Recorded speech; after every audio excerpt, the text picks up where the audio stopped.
Welcome to SmithWeekly Discussions, an occasional program for our members of SmithWeekly Research. Please note this program is a private discussion and everything contained herein is for entertainment and educational purposes only. With that, we hope you're in a comfortable position along with your favorite beverage to enjoy the discussion. We remind our audience to examine our show notes attached to each of our shows to better understand how our program functions. Before we get into our discussion today, we want to say thanks for questions coming from our audience of SmithWeekly, including Jeff B., Edward S., and Sean M. On the program today, we've got a new guest joining us for the first time. Mr. Travis Schwertfeger is on the program with us. Travis is the managing director of Many Peaks Minerals, a Cote d'Ivoire, West Africa-focused gold exploration company that is advancing a number of exploration projects in various regions of Cote d'Ivoire, including the Ferké gold project with a recent discovery by the company, as well as the Odienne gold exploration prospect, among others. Many Peaks Minerals is listed on the Australian Securities Exchange under the symbol MPK. Travis, welcome to Smith Weekly Discussions. Yeah, thank you, Andrew. Great to meet you, and I appreciate the opportunity to meet your audience. Yeah, look forward to catching up. Yeah, Travis, great to have you on. And of course, you're new to the podcast. And as customary, we like to get a background on our guests to get started off, especially our new guests. And why don't we start off with that so the audience can hear a little bit about you by you giving us your background and experience in the junior natural resource sector. Without taking too much time going back too far, I'm U.S. citizen. Started in the U.S., went to university at Colorado School of Mines. Yeah, had my first jobs on the Carlin Trend in Nevada, where I worked underground at the start of my career. And my first opportunity in exploration was when Newmont merged with Normandy Gold, an Australian company. There was a bit of shift around of geos, and I had the opportunity to do exploration in Australia, which is where I got married and stuck around. So I've now been in Australia for over 20 years and have since done quite a bit of international work across Africa, South America, throughout Australia, and a couple of jobs back in North America, again, based from Australia, funnily enough. But yeah, in total, I'd probably have about 7 or 8 years of experience across 4 different companies in West Africa itself. That started with Newmont, who, when they merged with Normandy, picked up assets in Ghana. I spent a little bit of time on the Ghanaian assets. We also did some exploration in Mali and Cote d'Ivoire in the early 2000s. I came back again with a couple other companies, including Exor, where we made a discovery that subsequently sold to Perseus Mining and was a satellite deposit development for Perseus's project. During COVID, I formed this company, Many Peaks, because I was actively working in South America but couldn't travel. So basically, yeah, this company spawned out of COVID because I got tired of doing midnight shifts, phone calls to South America, and couldn't access the project. So we put somebody else in there that was in the North Americas, more aligned in time zone. And I privately started doing some work in Queensland, and we listed on some Australian assets in 2022. We worked those for a couple of years with some success, but one of the co-directors that I had with Exor, which again was that discovery in Cote d'Ivoire in 2018-19, is when that sold to Perseus. One of those other directors went on to form another West African company, which became Tarako Minerals. They acquired a quite large asset called Afema in the south of Cote d'Ivoire, but had other assets around the country. And they decided to focus in what would be their flagship opportunity. So the assets we acquired that pivoted onto, we divested all of our Australian assets because we saw a real company maker opportunity with these assets in Cote d'Ivoire. We picked those up on a script-only transaction to acquire 100% interest, well, all of Tarako's interest, but yes, our flagship project is a joint venture with a private Ivorian company where we're earning into 85% by sole funding to feasibility study. Travis, thank you for that. Lots of good background, pretty diverse. And while the company started off in some pretty rough times, given that time period, Travis, as you well know, interesting times to say the least. You guys have caught your groove here with respect to Cote d'Ivoire and the projects there and advancing forward and discovery as well. So congratulations on that start off here, and things are starting to get some traction for the company there. It was a good fit for us because by happenstance, we were an Australian focused company, but all of my board had West African experience. So when we came across these opportunities, yeah, it was just a good fit for the company as a whole. And we had a lot of synergies and a lot of contacts and connections in West Africa where we were able to quickly put together a good operating team. Definitely some interesting projects here, as we'll get into in just a moment. When you come back to the market for a moment, Travis, how do you look at the gold market out there? That's your guys' primary focus area is gold. What do you think out there as far as a junior in Africa focused on exploration? Market out there is a little bit choppy.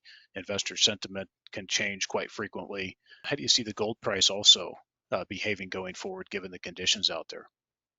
As a company, we were gold focused when we listed, but yeah, did hit tough times where gold was a bit out of flavor. Critical minerals were the thing. So, we did dabble a little bit in lithium and rare earths, looking at some other opportunities.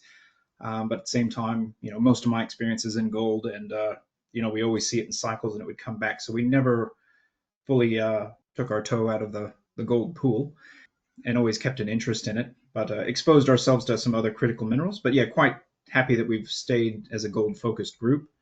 Obviously, with the gold price really taking off in the last 6 to 12 months, and I think it's just kind of hit a new base level. I think there's room for gold price to still move up, could pull back, but I think, well, after it moves up again. But at this stage, I think we've hit a new kind of base level for where gold is, and I think just market uncertainty, which with questions around tariffs and political uncertainty, which I think will persist over the next couple of years. I'm pretty sure the gold price is going to hold, and it just fits in with longer term cycles as well. I think we're a bit overdue for a solid peak in the gold cycle, and that's I think overlapping with some political and economic uncertainty on trade that bolsters that position.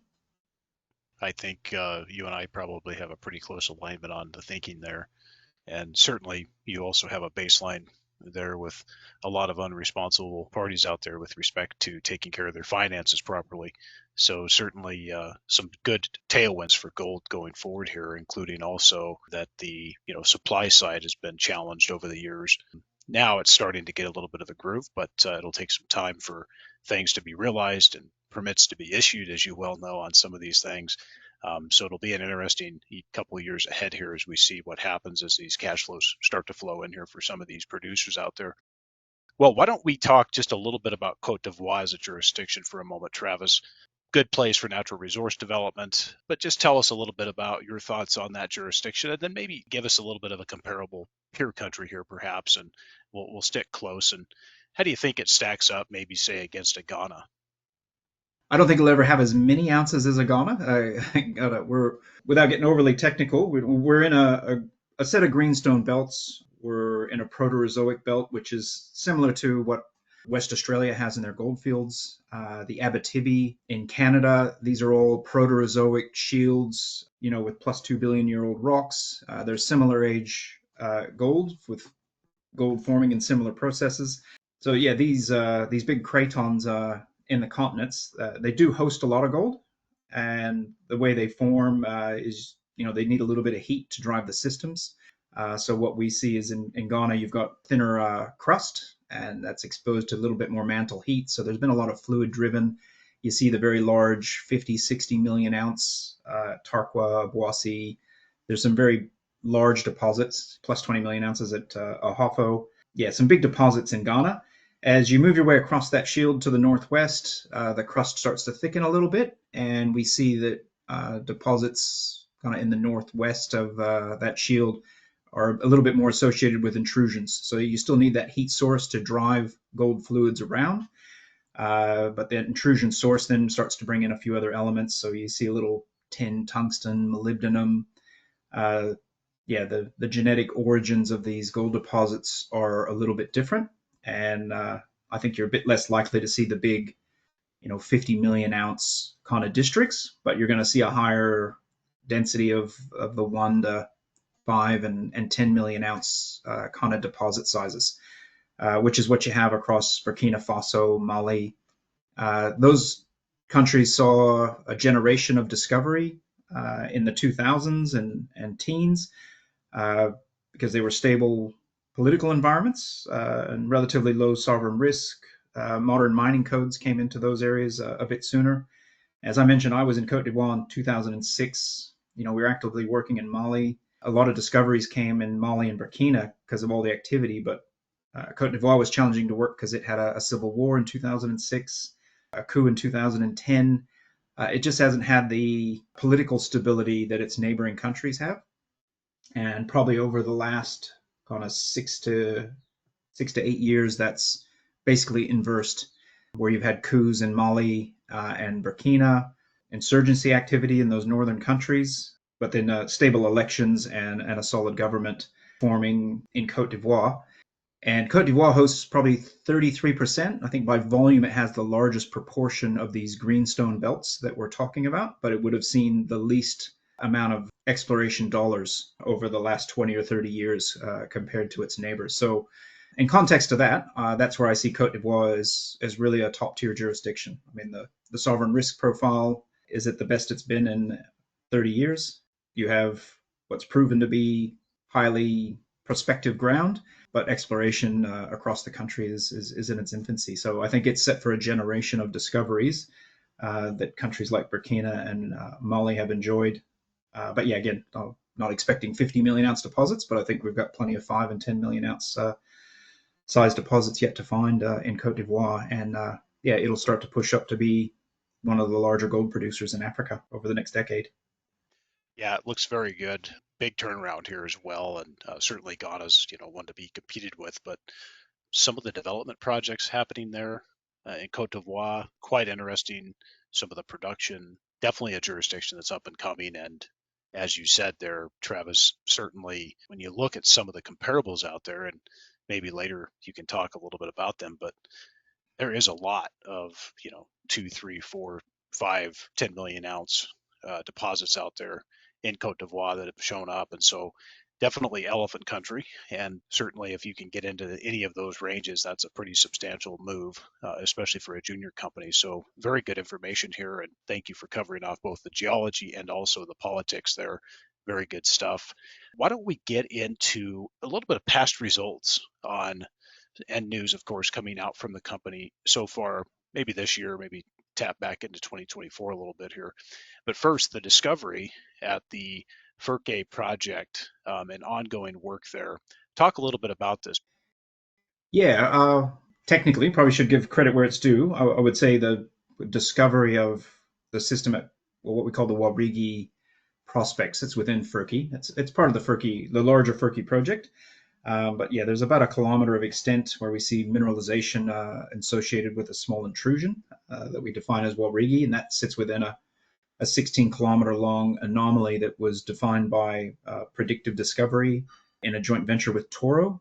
Toro was a private company, but a London-based private entity that JV'd with Predictive, because Predictive initially did the deal on these properties in, I want to say 2015, 2016, but it was on applications, and they didn't get granted until 2018, so no exploration activity was undertaken. In that time, Predictive, I think, made their initial discovery at Bankan in neighboring Guinea, and a lot of their cash balance was going towards that. Similarly, Toro, who was participating in the joint venture, had a discovery in Senegal, which quickly evolved into a large deposit and a development project. So while there was some very interesting intercepts at this Ferké project, and what I would say the initial discovery hole from a 70 RC hole program they did in 2018, they did intercept, I believe it was 25 meters at a little over 3 grams per ton in an RC hole. That only got followed up with 9 diamond holes per year for the next 2 years, which equates to kind of minimum expenditure commitment for the projects to keep them in good standing. So 2019 and 2020, still some really exciting intercepts, quite a few 30 meters at better than 3 grams per ton on shallow drilling.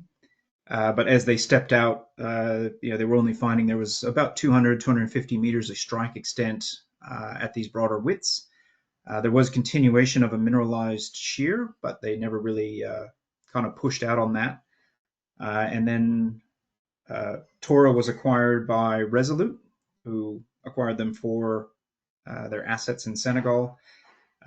Never really kicked off a big Ivorian exploration campaign. Those were divested to a company called Manus, which became Turaco, which is who we acquired these from. But obviously, Turaco acquired their Afema project. So there's always been lower hanging fruit and larger projects elsewhere in a portfolio for what I think are still very exciting exploration projects that never really had the opportunity to advance. So it was great for us to be able to pick these up and make these our priority focus. We stepped in and I think always conceptually saw the potential for a plunge control to this bulk tonnage target in the intrusion. And yeah, so I think we commenced drilling, basically a two-prong attack. There's the existing discovery at Warigi, and then there's this other 16 kilometers of strike extent where we don't believe the only small intrusion or structural complexity that could really drive some bulk tonnage targets is only in this one place. So really it needs to be canvassed with some good systematic exploration, which we started with an auger program in November, December. Those results were outstanding and generated some fantastic anomalies for us to follow up on. We've advanced that through air core, and now we're RCing several of those targets. So we're got high confidence that we're going to see some additional ounces come out of this 16-kilometer long corridor. But in tandem with that, we're kind of doing the systematic drill out of the known mineralization at Warigi, where we've discovered some higher grade shoots within the zone that was already drilled. Probably what was interesting for us in March was drilling, I believe it was about 45 meters at 8 grams per ton. That included 15 meters at 25.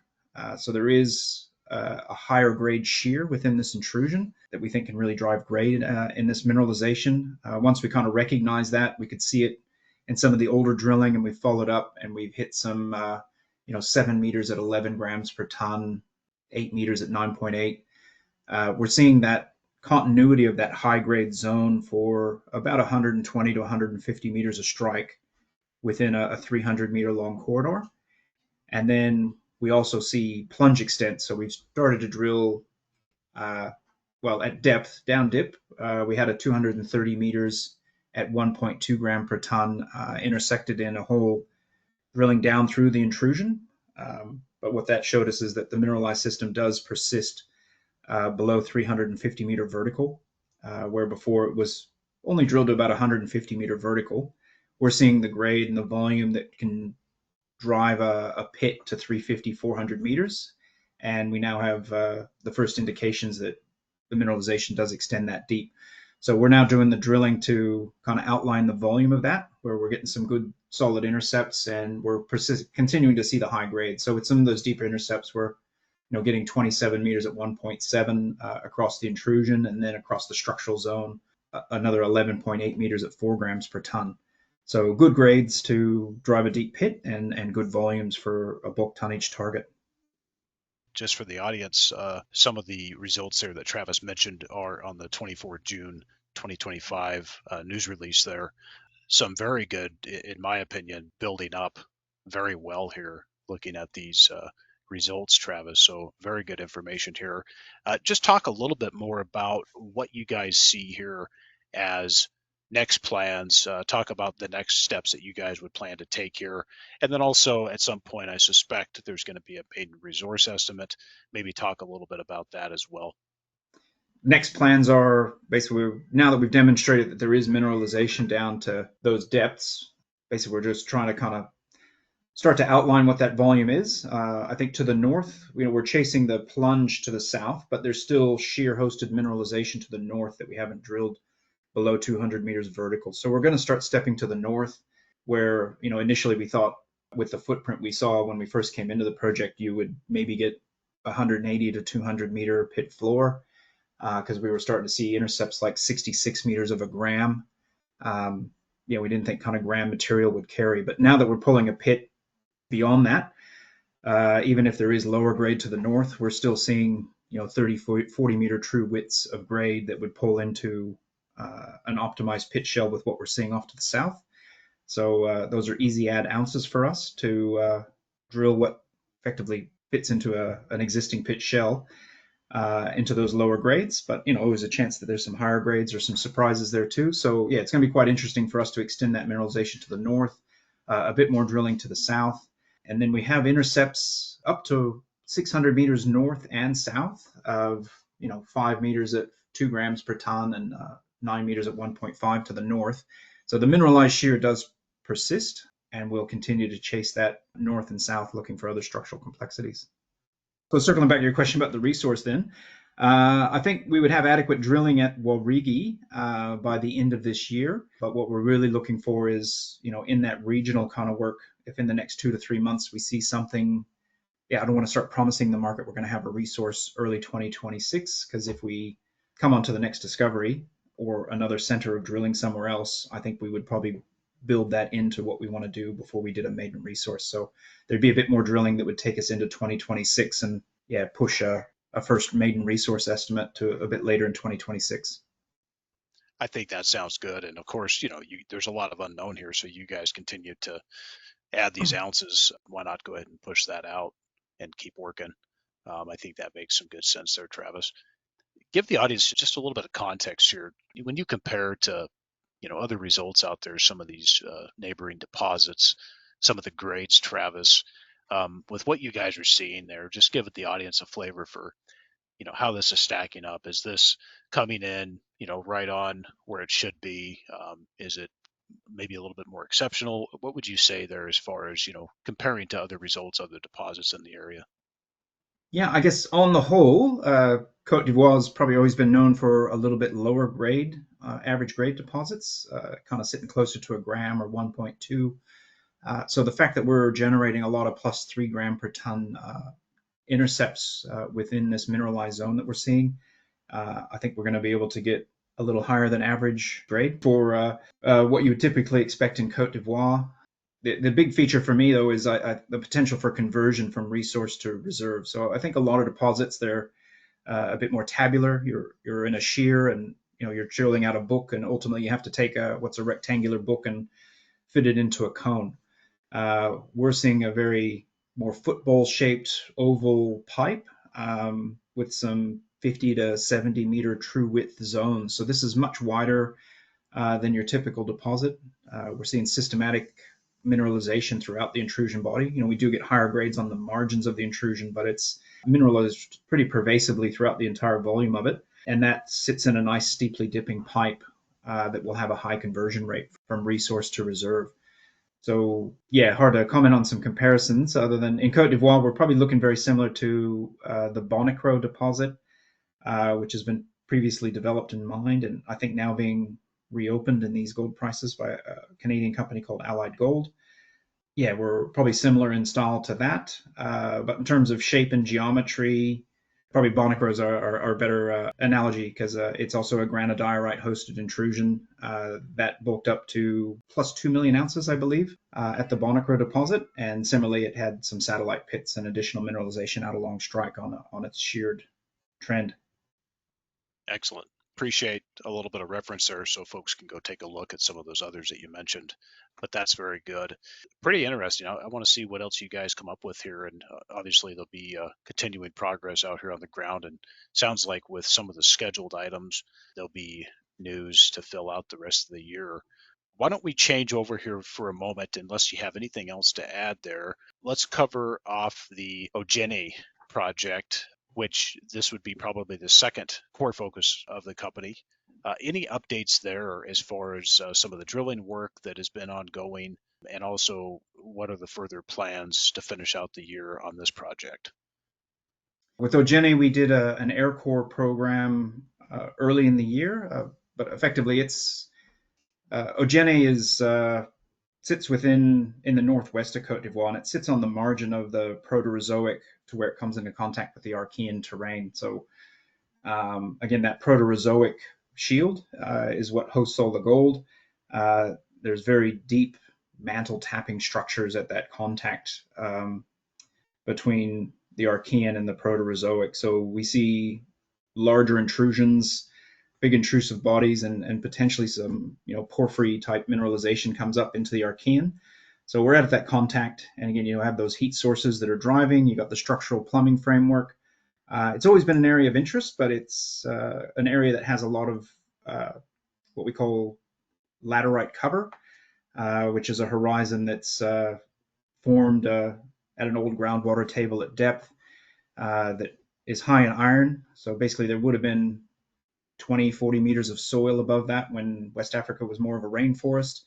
And all of that clay weathering, all of the iron was leached out of the rock and focused at the top of the water table at the redox. So it's formed a 3 or 4 meter thick layer of what we call ferrocrete, which is 40, 50% iron for a couple of meters. The iron all gets focused there, but that same process also mobilizes gold and copper, and it creates a depleted horizon. And then over the last couple 100,000 years, conditions have dried out, the rainforest has disappeared, all of that soil profile is eroded away, and it's left these hard plateaus of ferrocrete that are depleted in gold. So it's a challenging environment to explore in. It's kind of effectively blind targets, but just very shallow, 3 to 6 or 8 meter thick cover of this ferrocrete material. So there's a couple of exploration techniques. Termites are excellent. There's a lot of termitaria in the area. We get mounds, they call them cathedral termites, that stack up, a meter or two high. Those termites are going down to the modern water table to bring up soil, and basically the termite mounds are there evaporative or swamp coolers, keeps their mound cool. So they're bringing up moisture, but they could be digging down 30, 40 meters in depth, bringing material up from below this depleted horizon. So termites, auger, if you don't have enough termite density in the area, we'll do auger drilling, which is only $12 or $14 a meter to drill, about less than half the cost of air core and much cheaper than your RC and diamond drilling. So it's an effective technique just to get a good geochemical sample. We covered Odienne with about 16 kilometers of strike of systematic auger drilling last year when we first picked up the projects. That's prompted to find some very discrete anomalies, because what we had prior to that was a 2 kilometer wide by 30 kilometer long soil anomaly. At Odienne, we managed to refine that down to several 200 to 300 meter wide targets, which gave us more discrete drill targets to follow up with drilling. We then went and tested those with air core, and we had success in defining mineralized structural corridors within that zone. One of them being our Zone A, which sits along strike of, I don't know if you're familiar with Oume Newmont joint venture.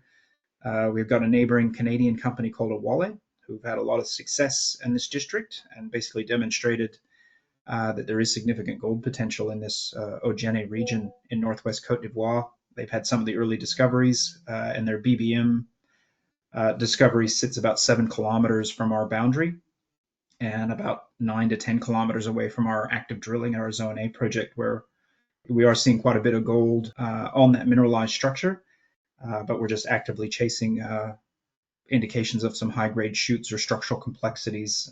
But we've mapped out a mineralized corridor for over 3 kilometers of strike on kind of wide 200 to 400 meter space drilling at this stage.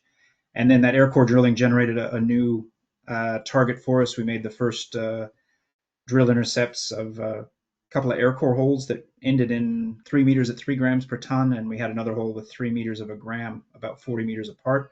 And all that was over about 4 kilometers of anomalism on another mineralized shear that hadn't previously been identified. And so we've just drilled the first RC holes into those targets.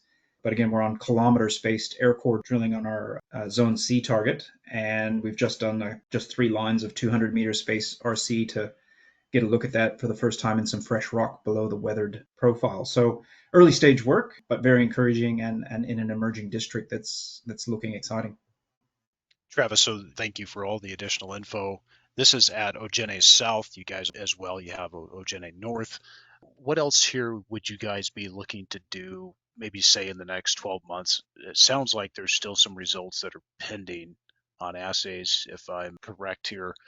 Yeah, we But what did 3,500 meters of RC that are still pending assay that completed, I think, mid to late May. Yeah, so those are with the lab, and we're expecting them within this month. Basically, I'm kind of waiting to see the results of that. If we get something exciting that we want to go straight to drilling with, but in reality, I think the next logical step for us is to start implementing a bit of geophysics.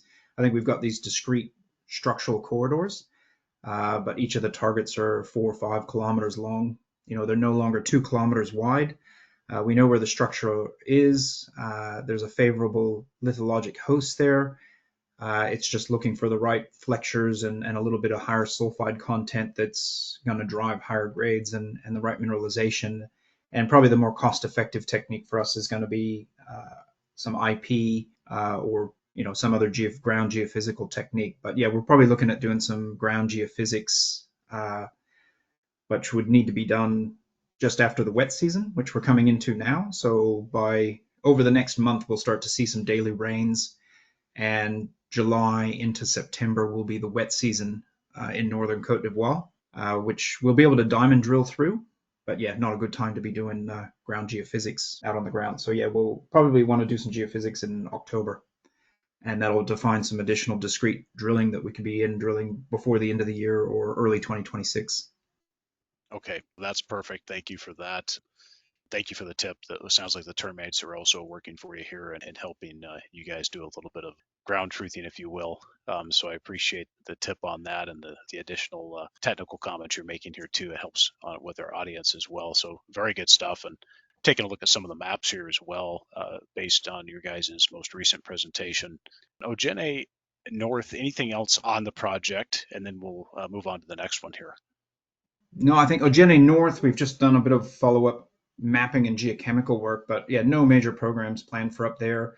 I think the lower hanging fruit for us is on what we call the Sassandra shear zone along that Proterozoic Archean contact that I was talking about. So yeah, that's where the known discoveries are to the south. Centamin discovered their ABC deposit off to the south, and then if you follow that same shear west, we're on a flexure in that shear where it goes from kind of north-south to a bit more east-west. The next flexure is about 100 kilometers west of us in Guinea. And in that flexure, there's more than 10 million ounces of discovery. And that's where Predictive's Banken and Robex's new development projects sit just to the west of us, but sit on that same structural horizon. So I think we're pretty focused on that more prospective structural zone at this time. Okay. It sounds like there'll be some ongoing work here as well. I think we covered the two core projects, but also you guys have two other projects. Any comments on those projects? So Baga is some newly granted tenements, which is excited for us. There's not a lot of new granted tenements in Cote d'Ivoire, so the opportunity for us to pick up something that was recently granted, you get 10 years basically to do exploration. You start with the first 4 years and renewable for another 2-3 year terms when you're in Cote d'Ivoire. Beyond that, you need to be effectively working on a feasibility study to continue to hold the ground and progress towards a mining permit. So, we've got a good 10-year track ahead of us with Baga to be able to work, but it's an early stage area where we're just doing the first geochem. But, we wanted to make Cote d'Ivoire focus. We wanted to establish a pipeline of projects for growth. And that was a low cost entry opportunity for us to take an option over the Baga project. But we like where it sits. We're about 20 kilometers west of a recent discovery made by Endeavour, which is on their Tanda Aguela. The deposit's actually called Asafu, but most people know it as Tanda because it sits on their Tanda Aguela permits. But that's plus 2 million ounce resource that's evolved quite quickly and at reasonable grades, just shy of 2 grams per ton. And it sits on what's known as the Bowie Belt extending in from Ghana. It's a conglomerate and sandstone, greenstone terrain that trends in. We sit along the margin of that same structural zone where it intersects with some north-south structures coming in from Burkina Faso. So we just see the right recipe for lithologic and structural complexity at the Baga project, but it has never seen any systematic exploration whatsoever. So we've done the first stream sediments in the area, and we're just now in the process of following up with the first systematic soil geochemistry program, which we had a good stab into before the wet season. We're just now kind of temporarily shutting that program down, and we'll recommence that in September. And I think by October, we'll have a full geochemical data set to understand, auger and trenching and kind of next steps at the Baga project. So a bit early stage. Umeay is actually something that sits in the portfolio. It's on the cadastre, but it's one that has some COVID legacy issues with the government kind of going into shutdown through COVID. This is one that put an application in for renewal, a 3-year renewal in 2019. No renewals were granted in Cote d'Ivoire in the early years of COVID. So it just hit a point in time where, yeah, it was due for its next 3-year renewal before it had been granted its previous 3-year renewal. So in talking with the government, there's still opportunities to declare some kind of force majeure or reset the clock on that permit, which we're actively working through them. But yeah, until we get some security at 10, we're not planning any work on the Ume project. Thank you for going over that. So another project there that looks quite compelling as well, and hopefully you guys will get to some of that there on Baga on Oumé.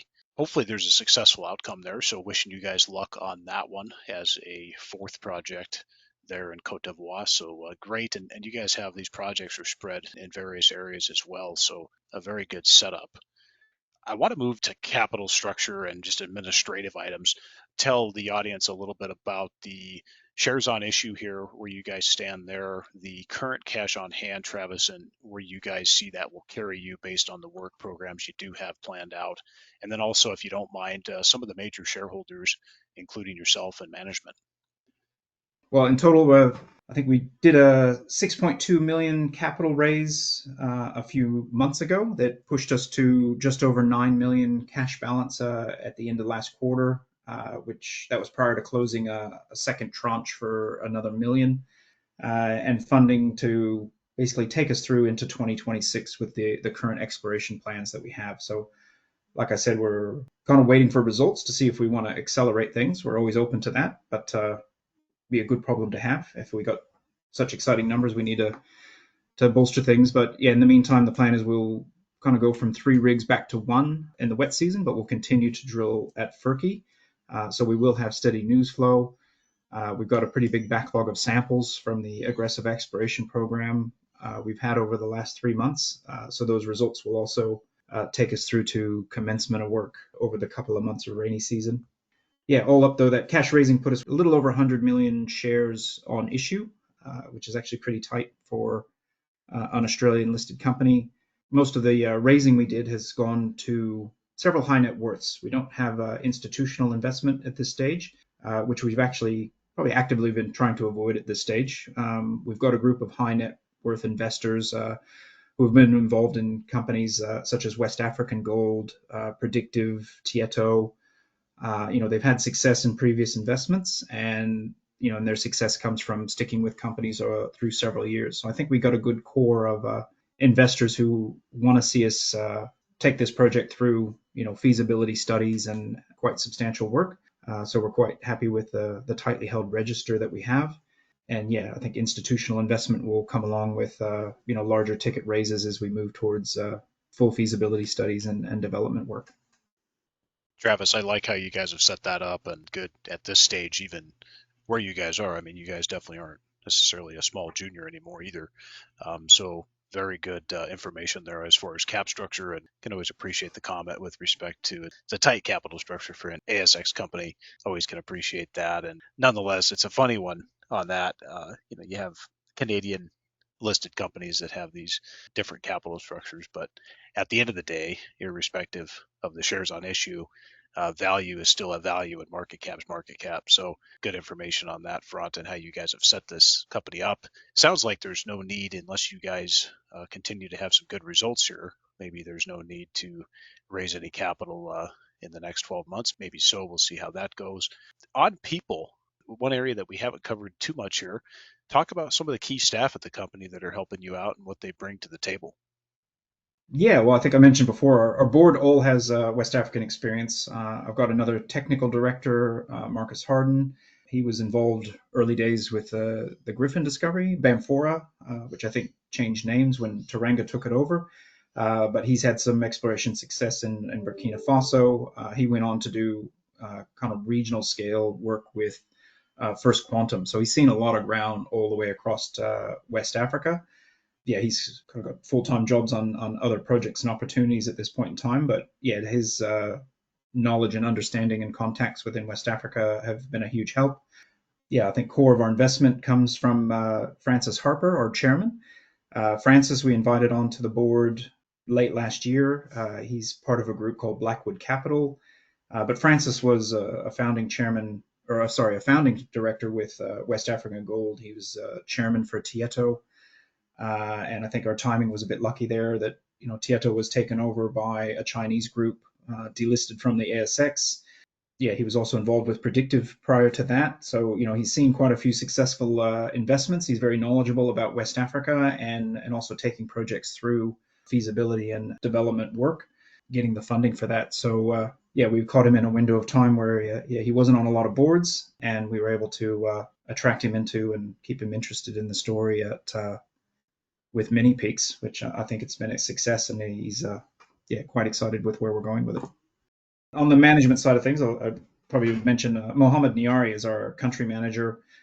He's a West African we have involved and probably key to success as well. Mohamed's got extensive tenement management experience, procurement and logistics across West Africa. So in terms of just getting work done and also keeping all the tenements in good standing, he's previously worked for Newmont, Resolute, Randgold.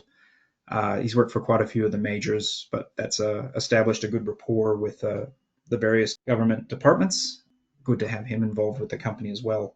If we need to have a meeting or advance something, we know Mohamed can always get things done for us.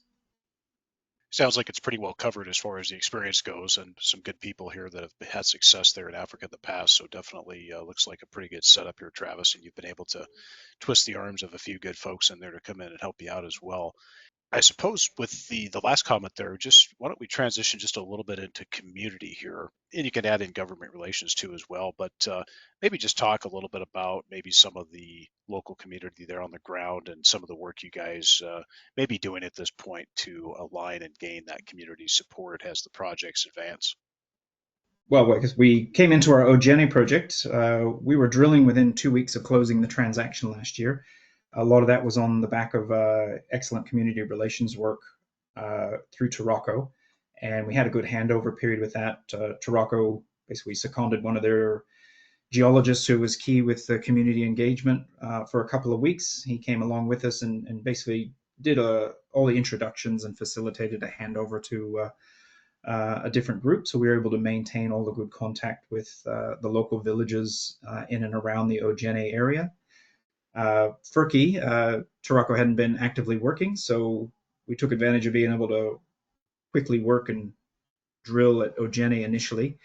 And we acquired the projects May last year. So again, just coming into the wet season, but we got away several drilling campaigns and some surface geochem at Ojene. And then we took advantage of the wet season, August, September last year, to basically get our feet on the ground, establish a camp, initiate all of our community engagement in and around the Ferké project area. But at Ferké itself, we're in kind of what's known as a regrowth area, a classified forest. Our permit predates the formation of the classified forest, and there is facility to operate in the classified forest through an offset program. So what we will do is there is reforestation to be done in that area. We will fund reforestation for whatever our footprint of disturbance is elsewhere. So we'll continue that reforestation process. We're participating in that with SODA4, which is the forest government agency. So yeah, we're quite actively working with them on where regrowth and forest rehabilitation work is ongoing in and around the area, and then just trying to kind of secure the areas that are already disturbed through previous work and agricultural activities where we want to do exploration, kind of reserving those for a longer term rehab plan that could also facilitate developing a mine and generating jobs for the community. But more direct with the community, we're just getting engaged. So, we've been there for less than a year, but the community is quite excited to have us there. We're renting houses, creating jobs, hiring quite a few locals, and we're just now starting to participate in sponsoring some soccer tournaments and, getting more directly involved with the community as we progress. Good information there.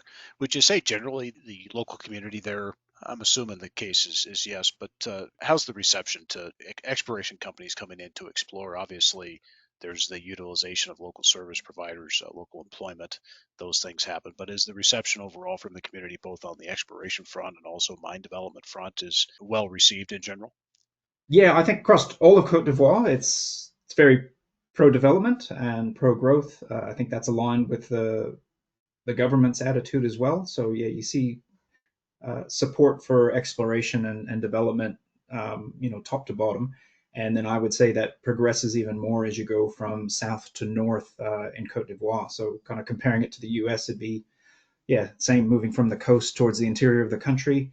Yeah, you just see more agriculture, more mining, and more support for development type programs as you go north in Cote d'Ivoire. So yeah, all of the communities we approach and engage with are in the north of Cote d'Ivoire are excited to see growth, development, and job opportunities.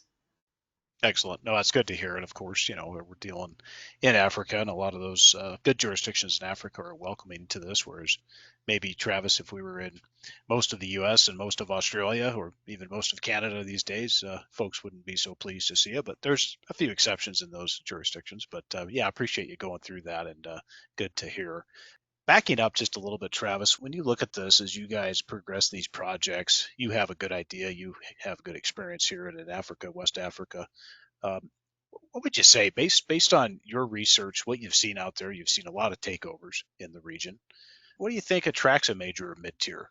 You think it's about size? What kind of parameters would you say would attract someone to come and take out if successful? Many peaks in the future. Would it be a 3 million ounce deposit at certain grades, 5 million ounce?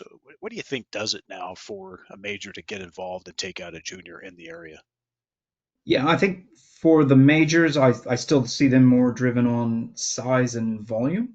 They want to see plus 5 million ounce, plus 10, 20-year mine life type scenarios to, justify the administrative and social and environmental commitments that they make to projects. So, long mine lives, yeah, they don't mind the long lead times and long rehab, but they want to see a long sustainable mine life associated with those. So yeah, really, I think it's 5 to 6 million ounce or district scale consolidation opportunities are what draws in the majors. I think the mid tiers are a bit more focused on grade. Yeah, like I said, I think even what we're looking at, which back of the envelope, we're probably sitting around one, but I think in a district that can be 3 to 5 million ounces. But yeah, something economically viable with what we have in hand, which would be a shorter mine life, potentially less than 10 years, but profitable. And I think those types of scenarios still attract mid tiers, particularly existing operators who already know the country well. We've got the board experience just with the right engineers and the right development team. We can develop projects and we're not opposed to that. But at the same time, if that experience comes with the right opportunity and the right merger and it makes more sense, then yeah, we're also not opposed to tying up with a mid-tier developer who can provide the experience and cost effectively do the right thing and deliver the right thing for the community and the environment. It's good to have a setup where you guys both have potentially, if you wanted to move it this way, the ability to develop something yourself, or of course, the classic, junior approach is hopefully to sell out to a mid-tier or major in the future. But you also have that option, so it's nice to have the optionality, I suppose, with how you've set this up. So I can appreciate that, and good metrics as far as how you're seeing mid-tiers out there in the region, as well as what a major would look for. Further on the administrative side, Travis, one of the other questions that came in here was an OTC listing in the United States. Any interest there as far as the company maybe working to pursue some of that OTC listing in the US for maybe a little bit more exposure in North America? Or do you think at this point, maybe until the company grows a bit more, an ASX listing would be suitable? Yeah, I think in the near term, the ASX listing is suitable. I have been involved with companies before where an OTC listing does kind of spontaneously come about, but not without our active engagement. But yeah, I don't think we would actively engage for an OTC listing at this time. If we did bring in some North American institutional investment, they can typically hold through nominees through Australia, so they can hold via the ASX and don't require the OTC listing. So yeah, really the OTC listing would be for smaller North American retail. As I mentioned, we have very strong high net worth financial support within Australia, and we're seeing a building retail market in Australia. And probably the next step for us would be, yeah, if we did bring in some institutional investment, yeah, with some smart money who's interested in the longer term investment. That could probably still be done without an OTC listing. Yeah, I like that approach, and it's absolutely true. I mean, the OTC listing is really geared towards retail investors in the US, some of those investors that may not have the broker's access to get into Australia. Obviously, the institutions and high net worth family offices will have access to the ASX directly. So, good comments on that. Appreciate your thoughts there. And maybe that'll be something in the future for some of the retail folks in the United States. Well, Travis, short of anything else you wanted to add here, I think we'll wrap it up for now. Really good introduction chat here. For potential investors who are listening in, Many Peaks Minerals has a market capitalization of about 69 million Australian dollars. Why should the company be considered within the institutional, family office, and retail investors' portfolio at this stage? Um, I guess we look around at some analogy companies. Well, I suppose Tarocco's one, but with a larger resource. But I think within a range that we're targeting, they're upwards of a $400 million market cap with a resource.